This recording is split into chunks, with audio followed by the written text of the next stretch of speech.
you for joining this webinar today. I just want to thank everyone for joining the webinar today, hosted by Westchester and Fairfield County Business Journals. My name is Fatima Muriki, and I'm Marketing and Events Director for Westfair Communications, which publishes the journals.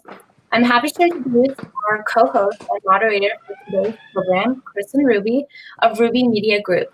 Kristen is the founder of Ruby Media Group, a prominent public relations and social media agency.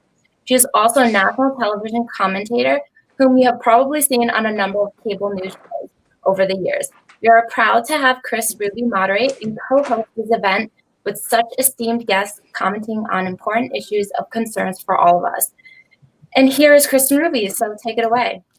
Thank you so much for the introduction, and thank you everyone for joining us. I am so excited to be here, as Fatima said, with such esteemed colleagues, Vincent, Bragg, and Marcus Glover. Welcome. Thank you for joining us, and thank you for doing this program with us and putting all of this together. I'm so happy to have you here today. So I want to give you two the opportunity to introduce yourselves so that I don't get anything wrong in your introduction. So Vincent, can you introduce yourself, and we'll start with you and then we'll go to Marcus? Absolutely. So, thank you for having me. I'm appreciative of the opportunity to be a voice. My name is Vincent Bragg. I am the founder and CEO of ConCreates, which is a creative agency that is powered by formerly incarcerated and incarcerated men and women. And I obviously am formerly incarcerated. I founded ConCreates while in prison. And, upon my release in 2016, I've joined the Defy Ventures program. And, individuals like Mr. Glover here have kind of helped to guide and shape like how we built this business. And, proud to just say, I'm a proud Defy Ventures alumni, and I'll let him take it away. Perfect. Marcus? Well, thank you, Kristen and Vincent. I'm Marcus Glover, and hello to the audience out here. I'm first of all, I'm a homeboy. I'm a Westchester kid, grew up and down the Bronx River Parkway, the Westchester Mall. So I first and foremost want to say hello to folks in and around the community that I grew up in. Commercially, I spent my career as a brand enthusiast, brand evangelist. I served 15 years in the advertising business as an executive and global creative director for many large agencies. So that's kind of like my commercial attaché. And what I have advocated for most in the world is people who are deserving of a second chance, and in some cases, a legitimate first chance. That is, people with criminal histories. And so I serve on the National Board of Directors of Defy Ventures. As well, I chair the local board of the Tri-State chapter, which here is the New York, New Jersey, and Connecticut chapter. Wonderful. Thank you. So I'm so excited really to have this conversation with both of you. I think it's a really important conversation. Obviously, there's more important conversations than how to market your brand during this time, but it's still an important thing to figure out because most people don't know what to do. And so that's why I wanted to put this together and get you both to share your opinions and perspectives on what you're really seeing right now, what brands are doing right and what brands are doing wrong. So the topic of today's webinar is brand activism. And, what does that really look like? And there's a term floating around called slacktivism, right? Or hashtag activism. And so basically there's this difference between real activism and hashtag activism. And then slacktivism is obviously this term around, people posting things on social media and not necessarily following up with any tangible action around what they're saying. And so a lot of brands are trying to do it right, but they're not necessarily, hitting the mark. And others are just failing outright. And so I want to get your perspectives. We promised our viewers today and listeners that we'd give them some real world case studies of what you're both seeing. And so if we could just start out with each of you maybe saying one brand that you think got it wrong, I think that would be super helpful. You know, you don't necessarily have to name the brand, but what did they try and do? What did they do wrong? And what could they have done better? So we'll start with you, Vincent.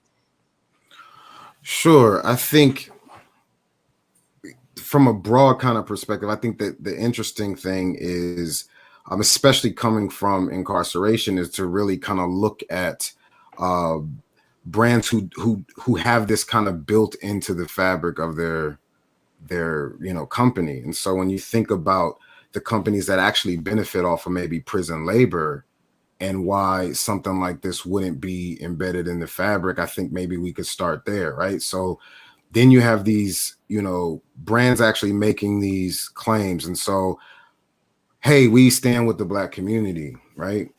I feel as if it's impossible to really stand with the Black community when we're actually incarcerated at 5 times the rate of any other race, right? And so to not stand with the formerly incarcerated community is kind of like a way that I feel like they're doing it wrong, right? It's like you do have brands that are doing it right. I think, when you think about like a Ben and Jerry's, it's kind of literally in the fabric of their company, right? They stand for criminal justice reform and second chances, and you see it's easy for them to make a statement and follow through because it's a part of the fabric of their company.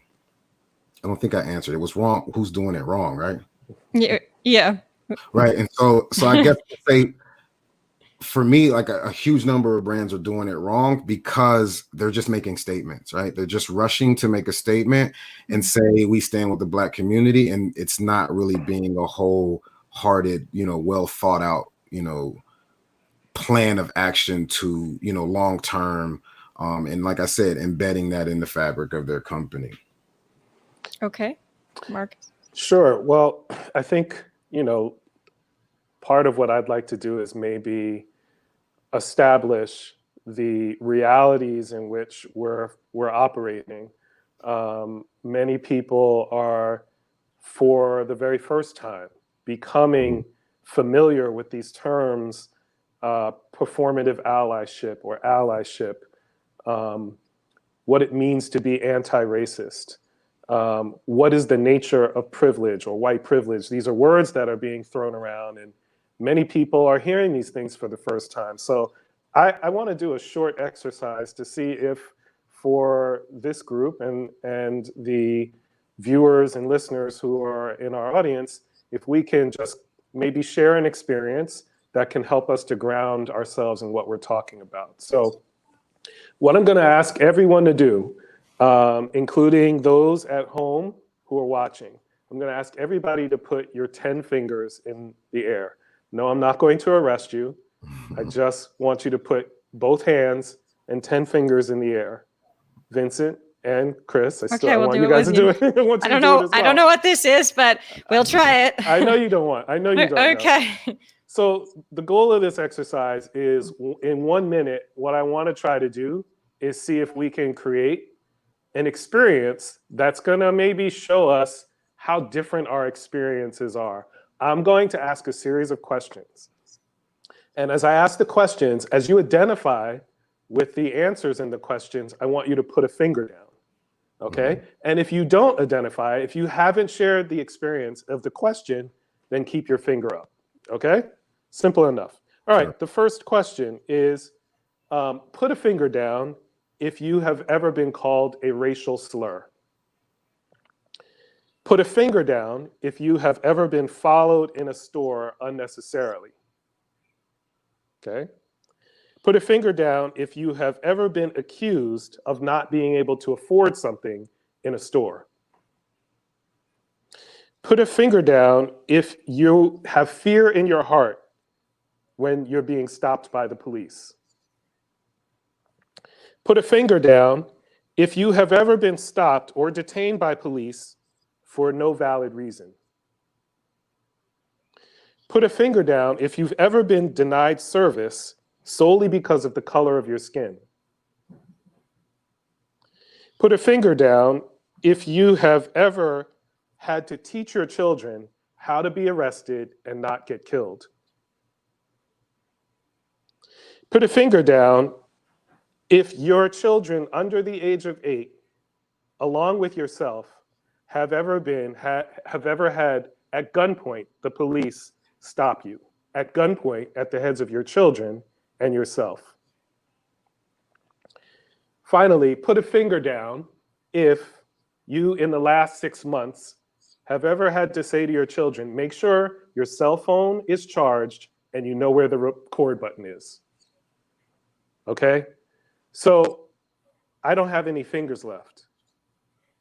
And it just goes to show, I assume that most of us, and you can put your hands down now, if we're in the viewing audience and in parts of Connecticut, New York, or Westchester, we all grow up in the same, walking the same streets, but yet we can have such very different experiences.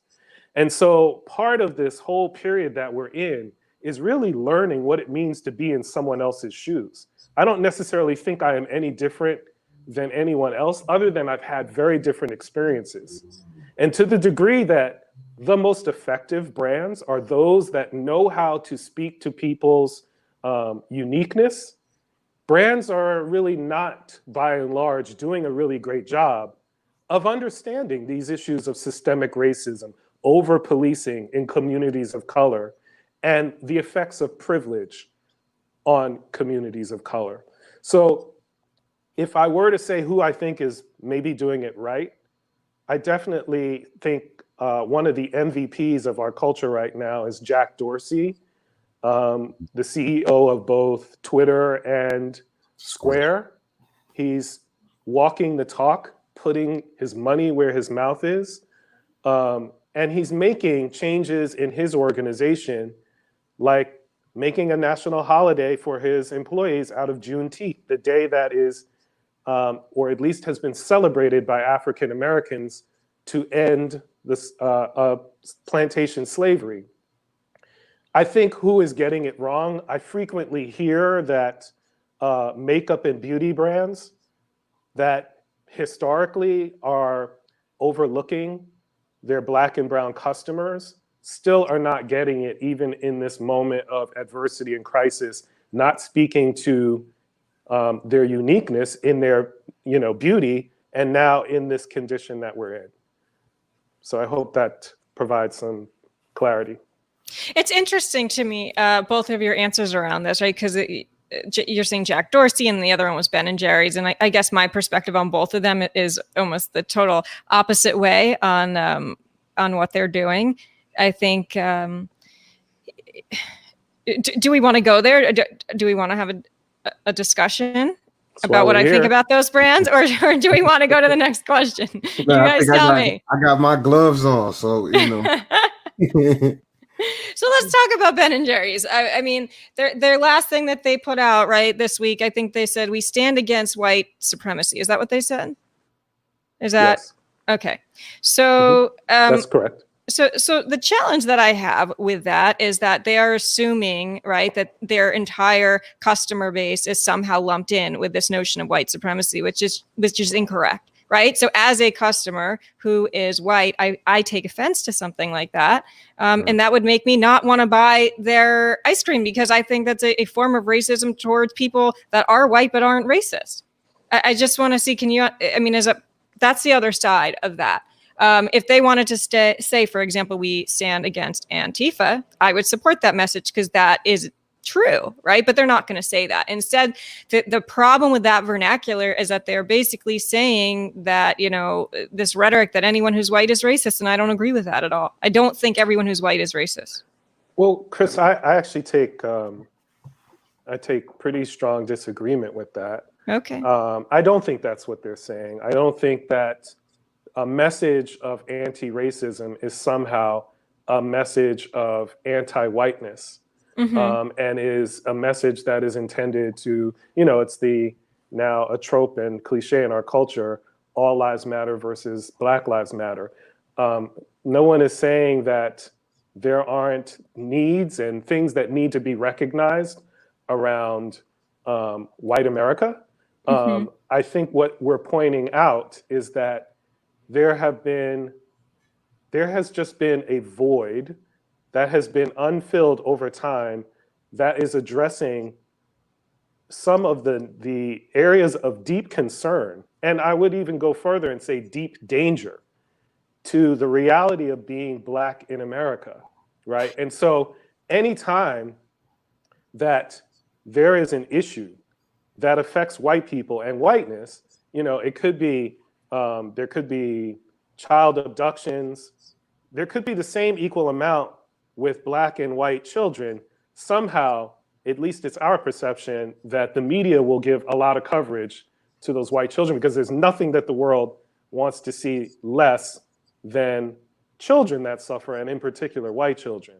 So we're just really beginning to wake up to the reality that over time, there are things that have been overlooked in society that are deeply distressing, like over-policing in communities of color. And I think that message of being anti-racist, as I think their statement about being against white supremacy isn't to invalidate white people. Okay. Sure. And I also think, just to kind of piggyback off of that, right? Like, because when we mentioned Ben and Jerry's, for me, again, I'm talking and speaking specifically to prison labor, right? And without, shooting any brands right now, but there are 3,200 brands out there that actually benefit off of prison labor. So it's actually counterproductive to make these statements, right? If you can't really stand, again, right? You can't really say you stand for the Black community or stand in solidarity with the Black community without actually looking at the fabric of your company, right? The fabric of your company. And like I said, to piggyback off of Marcus, the Black community is actually incarcerated at 5 times the rate in state prisons and of any other race out there. And so if this isn't a part of your company's value system, right, then it's not. That's what's wrong, right? That's the part that's wrong. If you're benefiting off of 17 cents an hour, you have, here in California, these individuals fight fires, these big fires that you see on the news that they cover, and they're burning down these big, $5-10 million houses in places like Malibu. Those are incarcerated people fighting those fires. And then when they get out of prison, they can't even be firemen. So I'll just jump on and endorse what Vincent is saying. If you've ever stepped foot in a state office building, if you've ever gone to a DMV, seen the countertops, the desks, the chairs, the cabinets, that's all prison labor. That is all made by the hands of incarcerated people. That's not IKEA furniture. Right.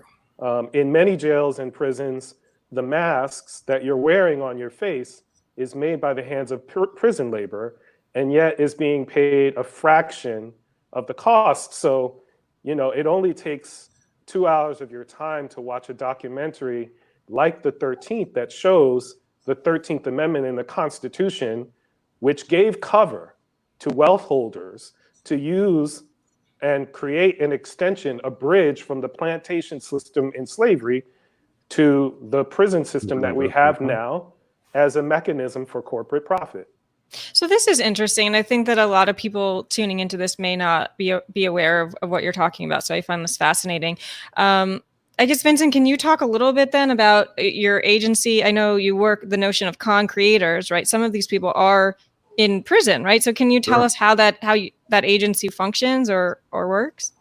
Sure. I think that the easiest way to kind of simplify it is kind of like our belief system, right? So we believe that creativity without opportunity is what actually leads to criminality.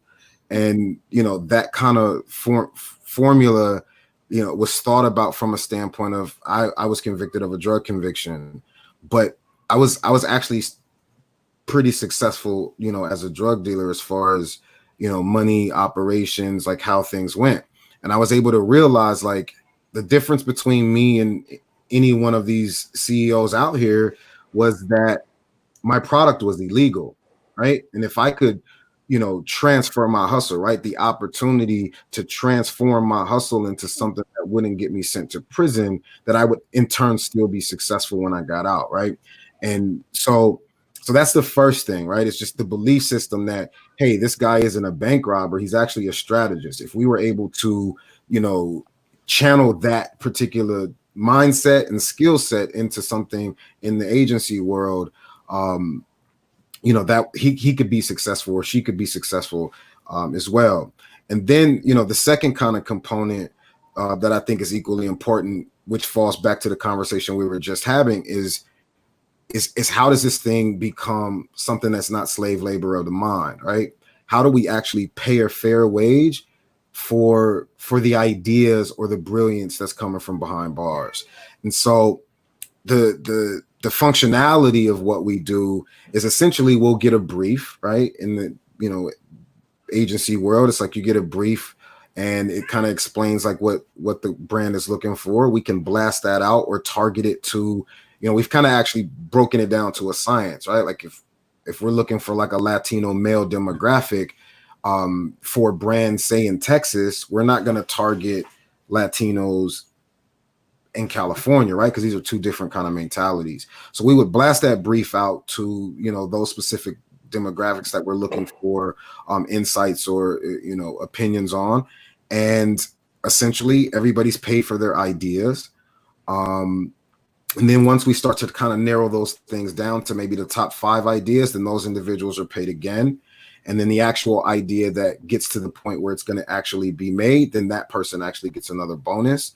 And then 10% of my company is also owned by the entire network, meaning when we profit, then the entire network profits. And so there's a sense of ownership and pride in the brand because there's ownership in contributing. And so yeah, I don't know if that answers the question. I just have one follow-up question then, Marcus. I promise I'm going to come right over to you. But okay. I just want to understand, Vincent, because one of the things that was so fascinating to me is your experience with the Paycheck Protection Program, Sure. applying for a small business loan through the SBA. So can you tell listeners what happened when you tried to apply for the PPP loan? Absolutely. And so, we're kind of, obviously hit hard by COVID-19, meaning, a lot of briefs had changed. A lot of our 2020 goals,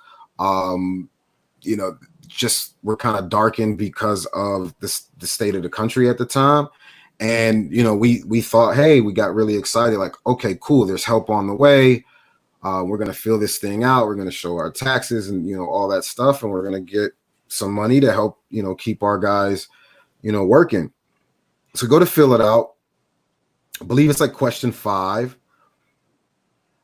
It literally says like you will be excluded or denied based on certain criteria in your criminal past, right? Like for me personally, I'm still on probation. I was released in 2016 and I got a 5-year probation tail. And so 4 years into it, most of us, kind of turn to entrepreneurship because of the barriers that we face when we get out of prison.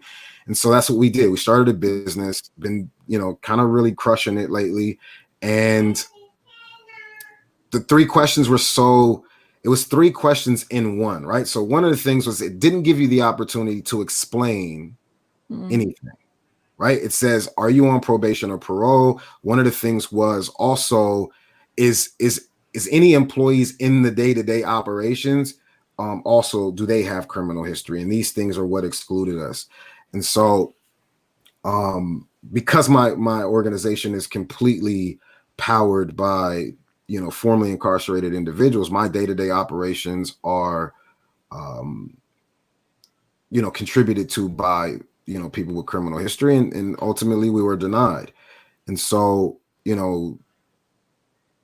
instead of me kind of getting angry about that, right? I mean, obviously I was angry, but as a solution, we kind of thought, hey, let's just start a fund called Fund Humanity, where, entrepreneurs who got out of prison, changed their life, reintegrated into society, could actually have some form of relief as well. And so So that was kind of my experience was, I didn't cause the pandemic, right? It's not, what does my criminal history have to do with, a global pandemic, right?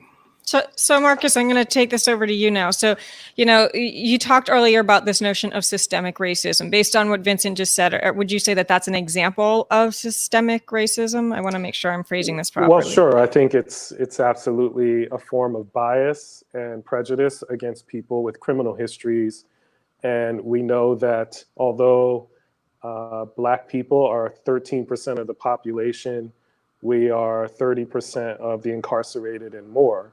The majority of people behind bars are not violent felons. They are nonviolent crimes.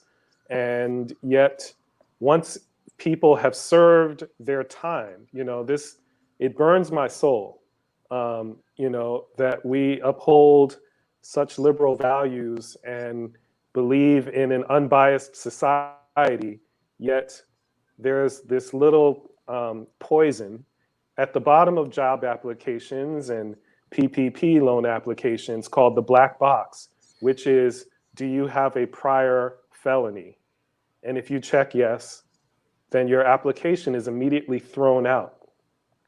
Now, what's interesting about Vincent's case, which is, I have to say, sadly, not too dissimilar from the quality of men and women that I work with who are entrepreneurs, he's actually being penalized for hiring other people with criminal histories. And why that is such a damnable truth is because we know that in America, 95% of people will release out of jail, okay? They don't serve until their last breath. So 95% of the 2.5 million people behind bars will release out. Yet 70% of them are likely to go back for one of two reasons, either lack of stable housing or lack of a job. So to punish Vincent for trying to lower the rate of recidivism by giving people a job, it feels like a rude form of double jeopardy that America offers our people with criminal histories. They're our citizens. They're our brothers. They're law-abiding American citizens. Once they've served their debt to society, we shouldn't stigmatize them. We shouldn't hold bias against them. And so in this whole conversation around brand activism, what I really think is important, there's a lot of conversation around performative allyship, throwing the Black Lives Matter hashtag and a black square in social media. By and large, people are very unsatisfied with these very flaccid gestures. What we're talking about is substantive change. And so one of the things that we're asking for is open hiring practices, bringing into the economy people who serve their debt to society, give them a second chance, and in some cases, the first legitimate chance that they've ever had.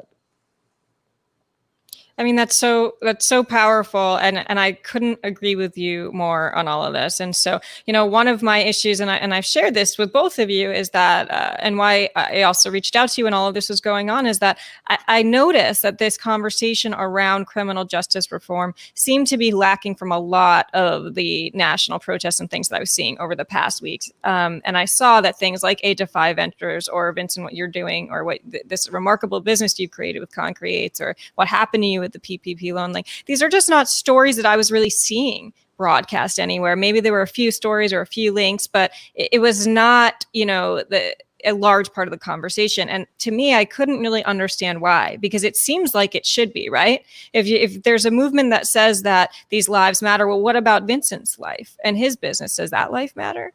Right? That's what I don't understand. And that's what, I think a lot of people are confused with this messaging on Instagram. Well, if I may, Vincent, I want to talk about you, so you may want to cover your ears. But Vincent knows that there aren't many people that I'm more proud of than Vincent. There has been a long road in the advertising, PR, and marketing business towards diversity and inclusion. And it still is woefully neglectful of the promise that it has. I still think of the days when I entered the ad business. We used to talk about it like Darren Stevens from I Dream of Jeannie. It was all white. And there was no entry point, because if you weren't the son of a friend and had a meeting at the country club, there is no way that you would get an internship. Now there are many more inroads into the business, and yet I still think that the Vincents of the world, the ConCreates, are not given a seat at the table. The challenge, I really believe, there is, very much to your point, Kristen, there are stories that are not being told. There are stories about the sheer brilliance. And I'll just tell you a short story. I started my trajectory in criminal justice work by serving in prisons and jails as a volunteer yoga and meditation instructor. And many people are always saying, wow, people must have really learned a lot from you. And yet I have to tell people it was me who learned a lot from impacted people, right? Because all I ever found was the greatest writers, the greatest creative minds, men and women that would just sit, and because they had time, and all they would do was make beautiful art. And you just think how sad it is that this talent is sitting here rotting behind bars instead of in art school, or instead of, as a theater or a drama major, any level of endeavor that people can achieve if they have the right support. And so that's why we at Defy Ventures, we believe in incarcerated populations, that there is latent talent that is waiting to be groomed. And so we come in and provide business training. Think of it like an accelerator or an incubator for impacted people, people with criminal histories. And we just give them the tools to really go out and mine their dreams. So if I could chime in, right? So I just wanted to go back to this question of like, why isn't certain stories being told, or you're not hearing certain stories? Because I think that's super important. And so I would say that by like, representation matters, right? And when you think about PPP, right, when they were making the criteria and that whole thing, someone with criminal history wasn't at that table, right? Someone wasn't at that table to say, I don't know if we should be doing that. I think we should be giving these individuals an opportunity, this and that, right? And so when we talk about representation and what that looks like, especially in the marketing world or in the advertising world, ConCreates is the only representation in this space. Now, there might be people with criminal history at agencies or at brands who might have slipped through the cracks and whatnot, but like when it comes to full-fledged representation of this population, we are the only representation. And so if we go away, then so does that representation, right? So in my opinion, it would almost behoove the industry, right, to kind of band together, especially when we're talking about diversity and inclusion initiatives.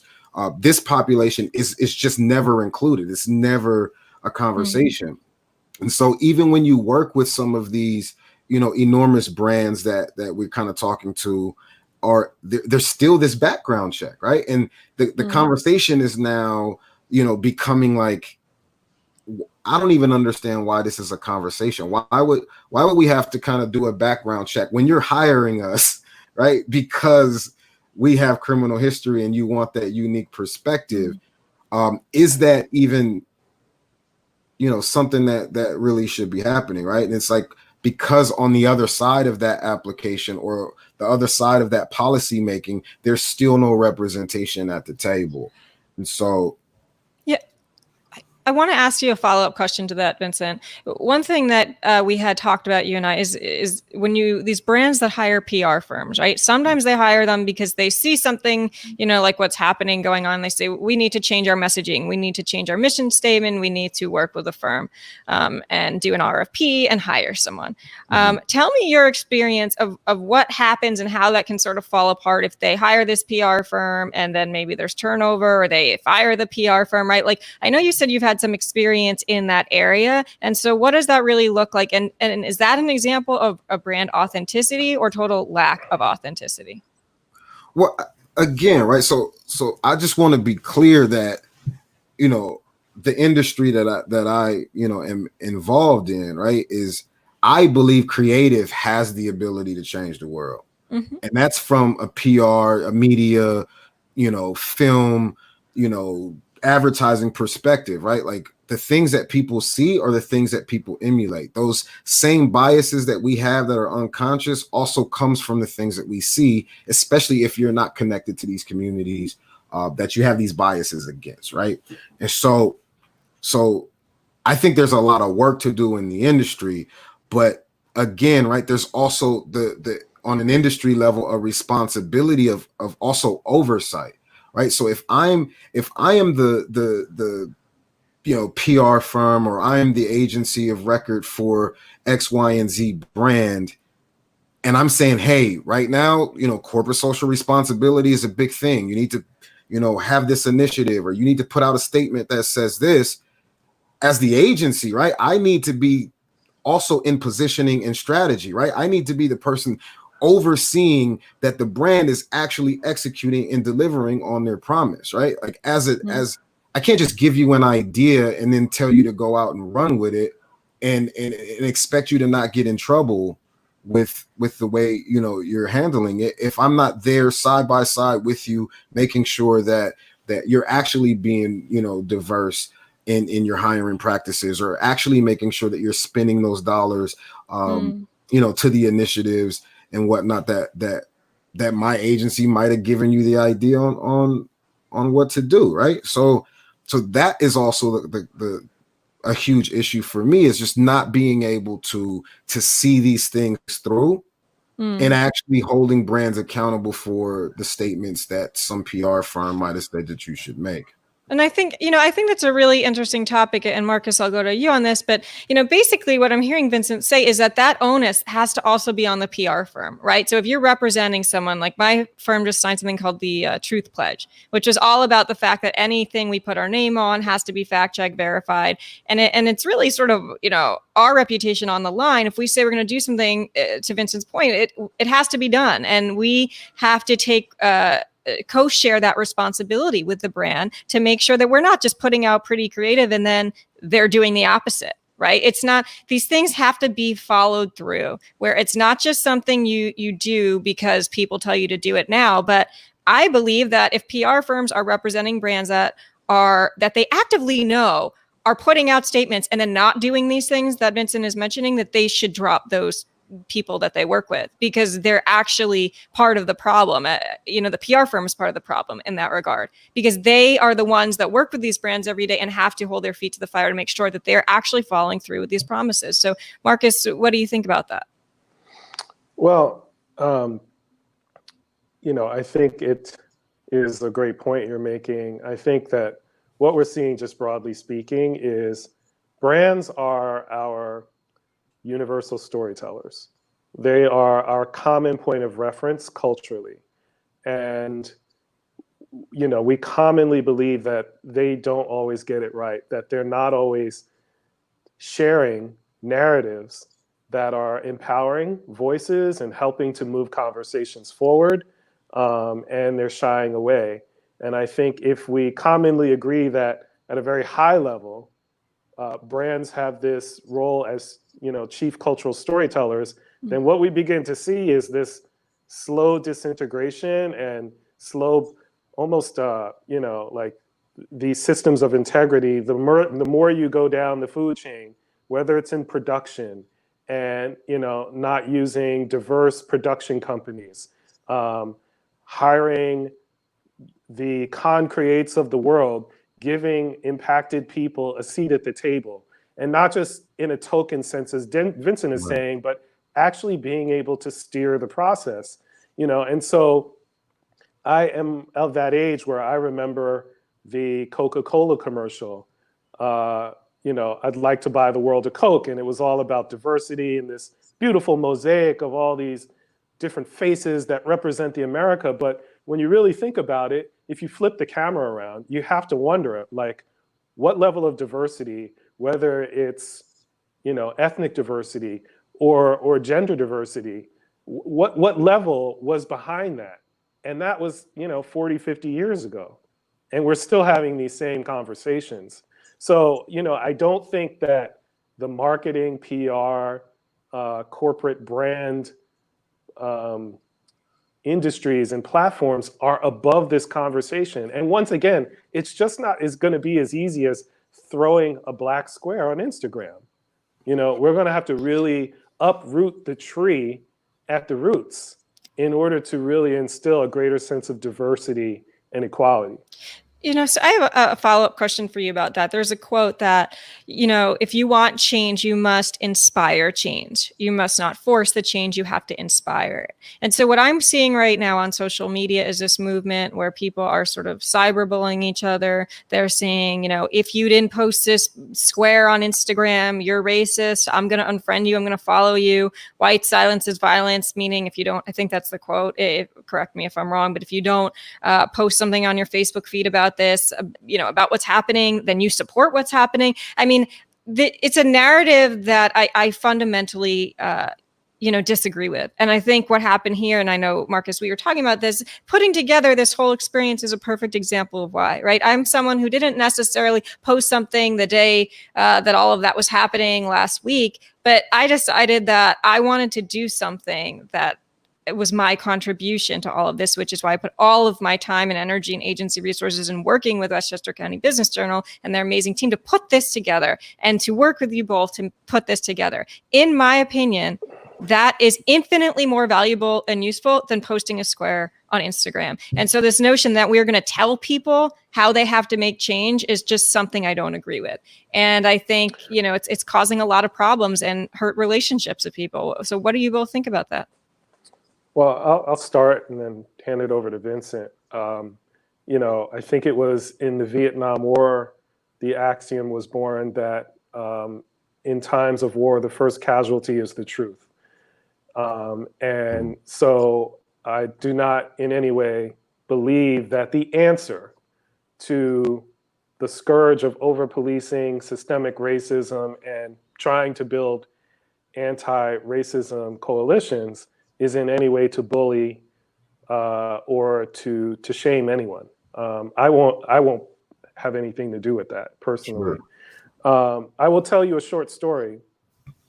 5 years ago, when the world was horrified with the news and the killings of Trayvon Martin and Mike Brown and Freddie Gray and others, we were, I guess it was like the summer of 2015 or thereabout, we were all glued to CNN, and we saw cities burn, we saw massive protests.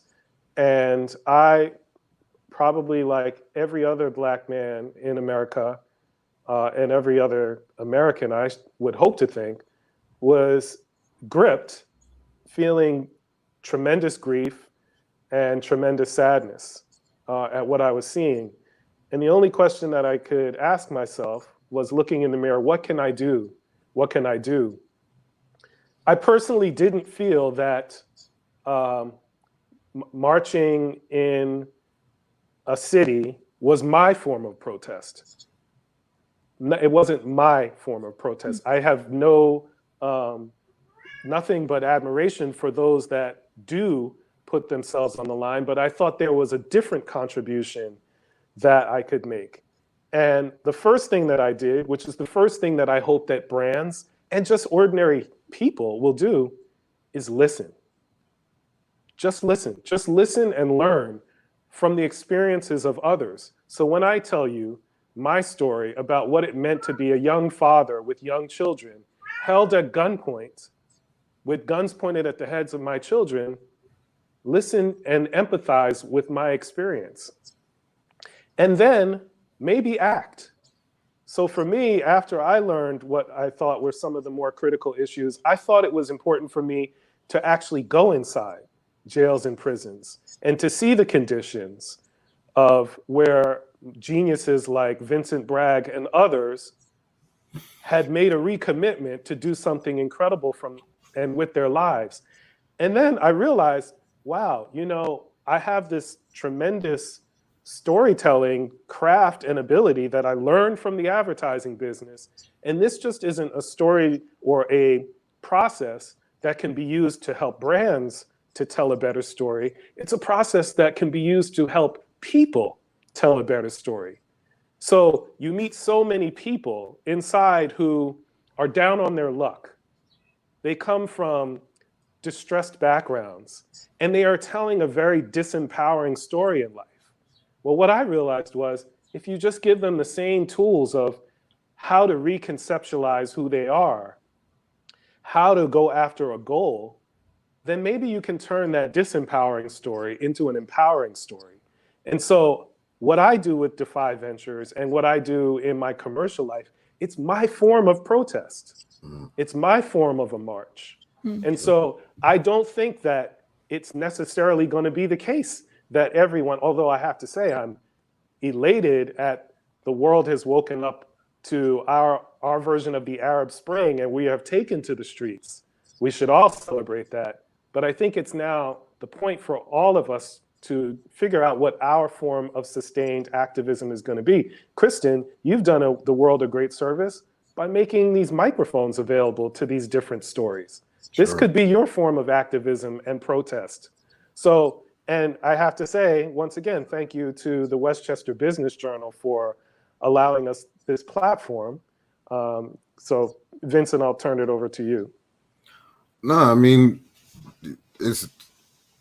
you said it all, right? I think both of us, all three of us on this chat, are literally fighting in our own way. And I think Reform Alliance had this tagline where they said fight different, right? And so I think that's the thing that we do is we all kind of fight different. I was actually just talking to a buddy of mine I was in prison with.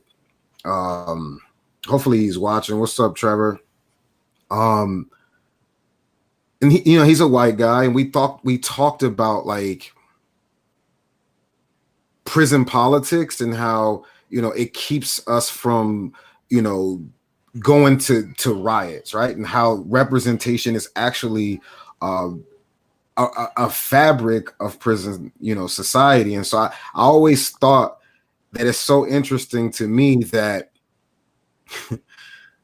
that the people that the undesirables, right? The bad people, right? The criminals, the ones who are locked up in prison actually have a system to create that. They actually have a system to prevent the rioting and the thing. And there's this huge mutual respect between, no matter how me and Ridgway argued about sports or art, whatever we argued about, right? There's this respect that he would never put his hands on me and I would never put my hands on him, because the prison protocol suggests that I, as a black man, cannot put my hands on a white guy, or vice versa, right? He is not allowed to put his hands on me. There's like a proper chain of command, how we solve the problems. And these reps, what we call them, right? These representatives are the individuals who pass down punishment, but essentially we govern our own people, right? And so I guess what I'm getting at is like, there hasn't really been an opportunity when we're talking about, let's just actually not even think about racism for a second, right? The reason why, like, because there's white guys, this guy that I'm talking about, Trevor Ridgway, he's probably been beat up by the cops more than me, right? He's probably been beat up by the cops more than me. But when it's a white cop beating up a white cop or a black cop beating up a black cop, this is no longer about racism. It's actually about police brutality, right? And so if we just play with this concept for a second, representation, the black community, we've never had an opportunity to govern ourselves. So if it's a black judge giving me my sentence and it's a white judge giving a white guy his sentence, then that data that we're looking at, where it's like, how can a black man be given far more, time for the same crime and the same level of offense than a white individual, right? And we would look at that as systemic racism, right? We would look at that as racism because the data kind of shows that. But representation matters. Why? Because you see yourself in people who look like you.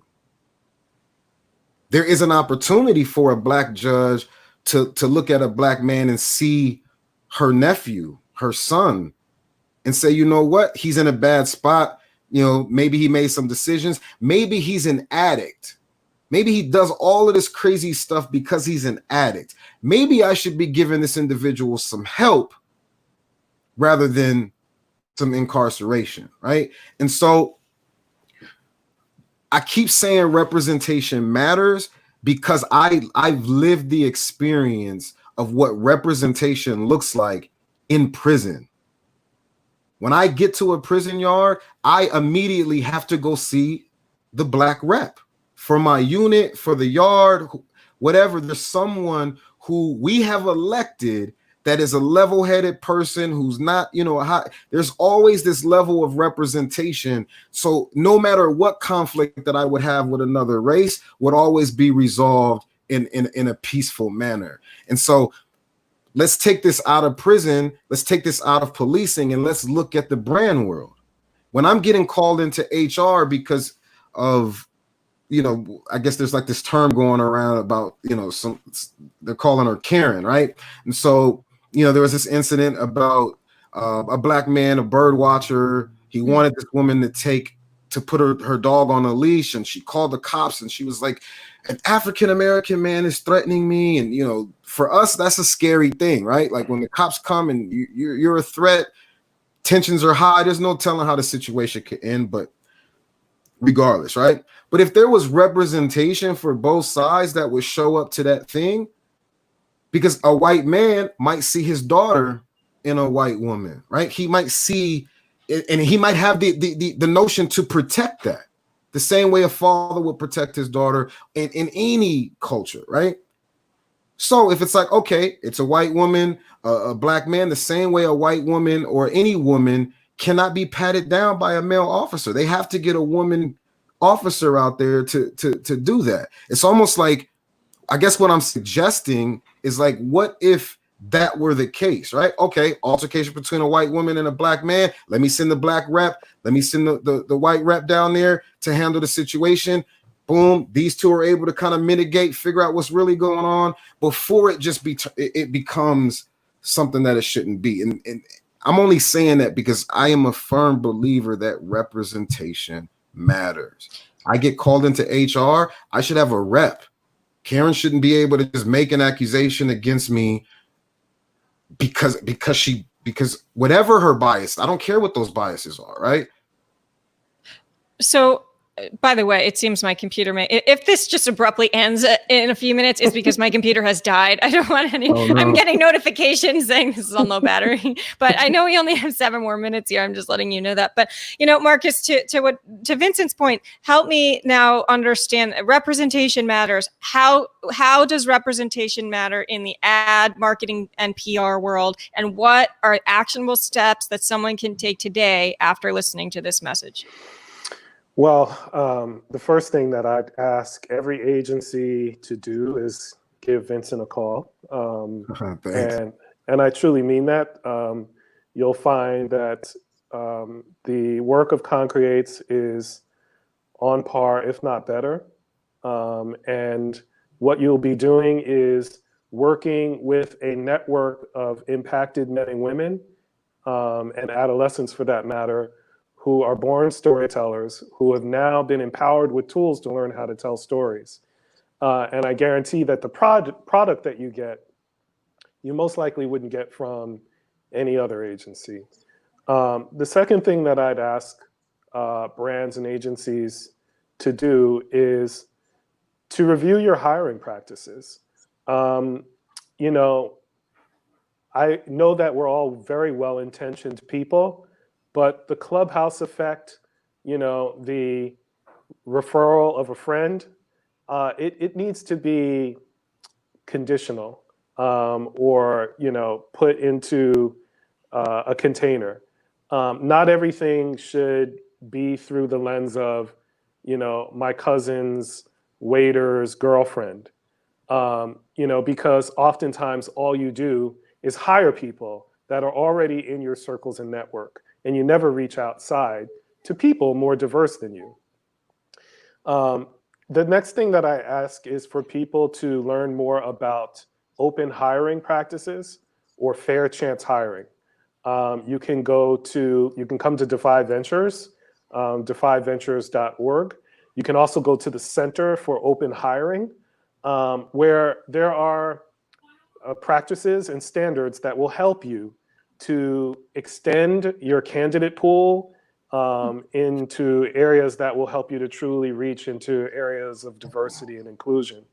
I think that's a really big thing. I think building anti-racist campaigns is front and center in the world. Learning how to be much more of an ally, learning the nature of what privilege is. Privilege doesn't necessarily mean that you are racist or you hate anyone. It simply means you have the privilege to not have to deal with these issues. And in so doing, the old saying is out of sight, out of mind.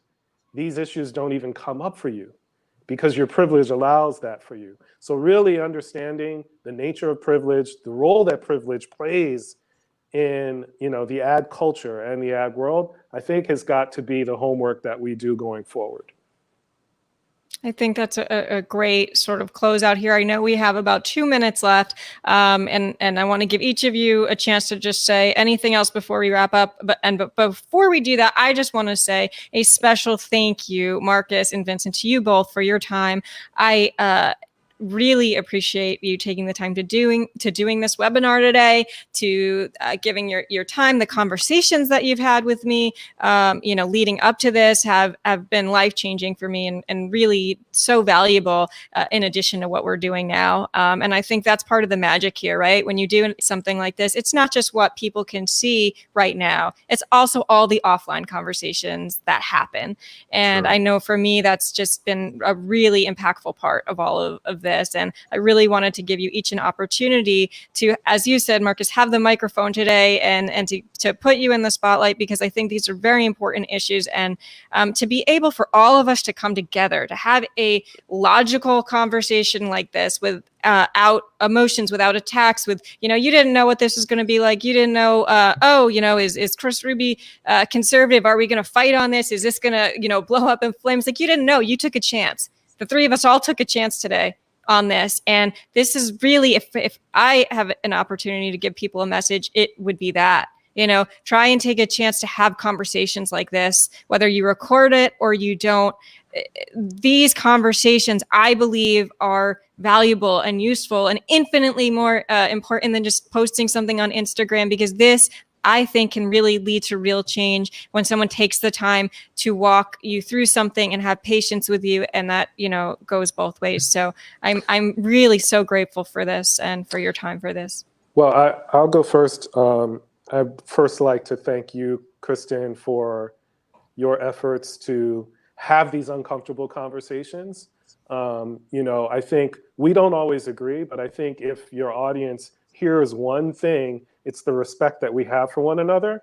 And I think in that we can learn to respectfully disagree, but we never walk away from one another. And I think that's something that this period of upheaval in America, in my opinion, it really is about learning how to listen to, learning how to listen to someone's experience that may be more different from your own.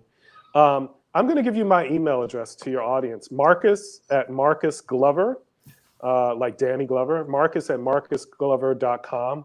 And if you are interested in seeing and hearing more about these diverse communities, impacted communities, people who have suffered from hard parts of the criminal justice system, impacted communities that have been imprisoned and detained, I invite you to reach out. Although because of COVID, we are running very limited programs behind bars, we still gather men and women like Vincent who are, just the gold standard in taking lemons and turning it into lemonade. like taking life's adversity and making gold out of it. And I promise that you'll meet nothing but men and women who, like Vincent, are making incredible contributions to our world. And so I think that's it. I just would love to continue the dialogue and to learn from one another. So thank you. And Vincent, you Sure. have the final last words, Vincent.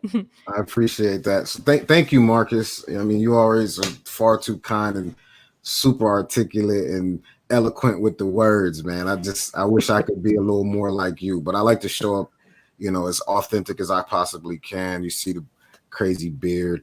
My final words and takeaway would essentially be what I've been kind of screaming the whole time. Representation matters. If agencies, you know, brands want to actually learn how or want to actually speak authentically to a population of people that they've now been aware of or made aware of some kind of needs and concerns, like to be more diverse, then obviously ConCreates is that agency for you, because we are such a super diverse. It's not just, you know, Black folks, you know, that work at this agency. There's, you know, every demographic you can possibly think of. And I think to have that representative in your creative or, you know, in your you know, initiatives, I think is super important. You know, and then it's just reach out to us, right? Like, you know, we're super approachable, right? ConCreates.com. You can, you know, personally hit me up. It's Vincent Bragg at ConCreates.com. You know, follow us on social media and let's just do the work, right? We have work to do. And so let's do the work. I also, Marcus, you're back. I didn't know if you froze. There's also Defy Ventures. Is it .com? Is that correct? .org. Or .org. Okay, so defyventures.org. I know a lot of people are looking to make brand donations. So if you're looking at, or, you know, organizations to these monetary contributions to these brands, look at either of these sites.